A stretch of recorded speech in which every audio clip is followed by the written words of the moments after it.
Hello বন্ধুরা, আমি আবারও চলে এলাম ছোট্ট একটা মিনি ব্লগ নিয়ে।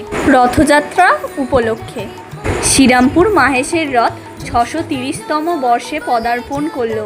এখানে এই উপলক্ষে অনেক দূর দূরান্ত থেকে অনেক মানুষজন এসেছে এই মহেশের রথ দেখার জন্যে। তাই আমিও বেরিয়ে পড়লাম আমার বান্ধবীদের সঙ্গে এই রথযাত্রার আনন্দ উপভোগ করতে। রাস্তার মধ্যে আরও অনেক রথ টান হচ্ছিল, তার মধ্যে এখানে অনেক রথই দেখা গেছে। আমরা এবারে রথের সামনে চলে গেলাম। এখানে আমাদের রথ জগন্নাথ মন্দির থেকে আস্তে আস্তে মাসির বাড়ির দিকে এগিয়ে আসছিল। আমরাও মহাপ্রভুর দর্শন করলাম। তোমরাও মহাপ্রভুর দর্শন করে কমেন্ট বক্সে জয় জগন্নাথ লিখে দিও।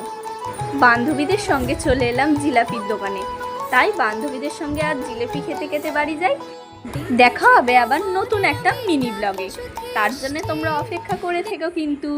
Tata, by.